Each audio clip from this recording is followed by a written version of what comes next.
Let's talk about society and politics. Presented by Smith Co.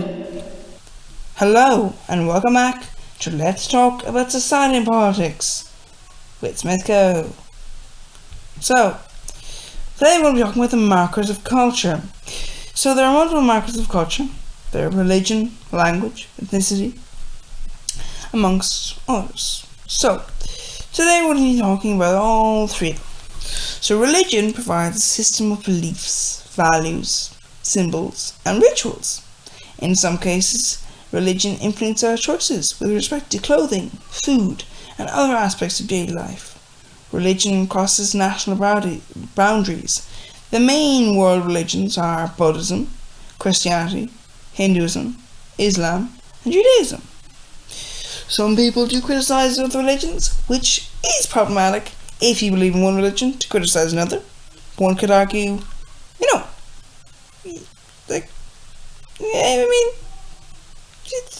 don't criticize another person's religion if you believe in a religion yourself, because it's like, well, your beliefs, some beliefs are just as likely to be true as others, so, just saying.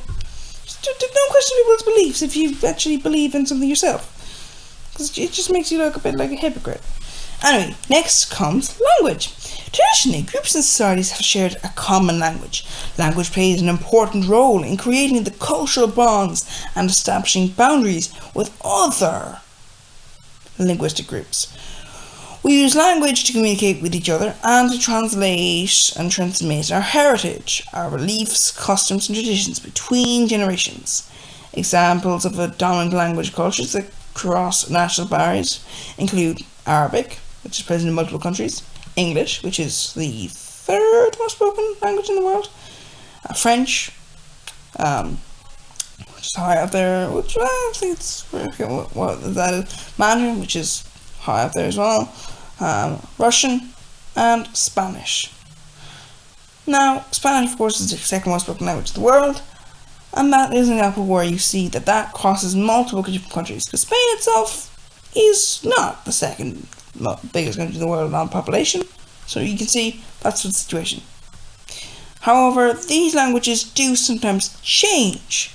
You will see this in Spanish. Spanish changes across the different areas, as does French in some areas, not as much, and English and all of the languages, they do tend, specifically English does tend to change all through different countries, which does show the different roots. As things change, you'll find different languages that are different in different countries. Then, and of course, across different age groups and areas. Then comes ethnicity. Ethnicity is the term we use to describe groups that share a common identity based on similar ancestral lineage or social, cultural, and national experiences. Examples of this include people such as the Romas of Europe, the Native Americans, Hispanic populations, and the Basque and Catalan people of Spain. So there are multiple ethnicities around the world that are present, and this is what is important in the area of this sort of thing. Because of this thing, the ethnicities in the world, oftentimes there's a somewhat there's a mix of ethnicities all around the world. So in the modern world, national identity remains a strong form of identity. In our modern world, we assign national identities to a lot of countries. It helps us identify and distinguish between groups of people from different geographic territories. Nations are not the same as states. Several different nations can exist within the same state. Nationalism can be a shared identity. As with culture, national identity is not a biological fact. We are not born with a sense of being whatever where you're from. These identities are socially constructed. As a lot of the time, for example, you'll see that Europe, Africa, and Asia are technically all one landmass. Technically, on the land you can drive across or walk across. Not technically you can't, because some countries wouldn't let you through, but these countries are all actually one landmass. However, other countries like the Americas, which is North, Central, South America, they are a different landmass as well. So this sort of level whereby these are the things whereby you start to divide up lands into nations, even though it realistically isn't a different piece of land in some cases. However, it is different to a state. To explain this, a nation is a group or community of people who share a common identity. This identity can be based on different elements such as language, religion, and customs. Examples of national groups include French, Kurds, and Basques. The point is that they may not have a state of their own, but they may feel to be one people based on a nation's perspective. A state is a political unit. It is an independent, sovereign territory.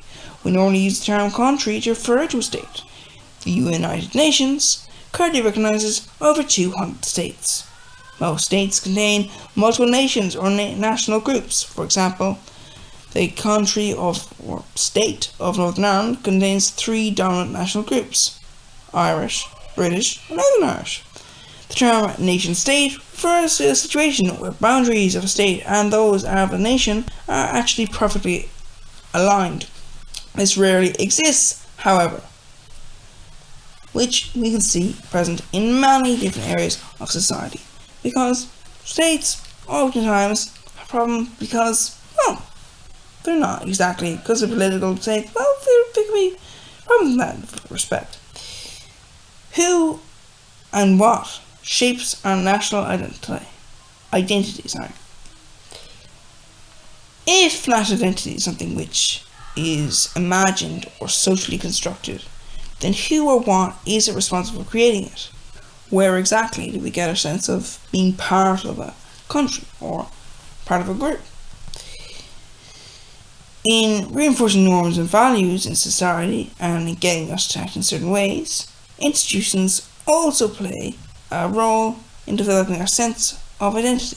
Governments may play a fundamental role in shaping our sense of national identity. Throughout the world, governments promote specific national symbols, such as sports events, festivals, heritage, and traditions to reinforce a distinctive national identity among a nation's citizens.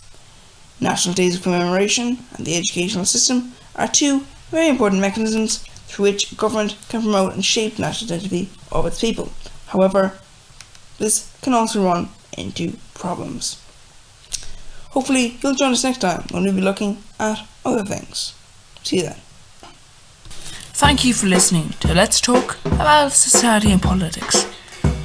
If you'd like to subscribe to the YouTube channel, that would be good. Subscriptions apparently are a good thing to have. So thank you if you did that, and thank you in advance if you're going to do that. If you want to view other videos, personally, I think that's better. But I think in the growth sense, apparently subscribers are better. But I think viewing other videos is good. I think it's good.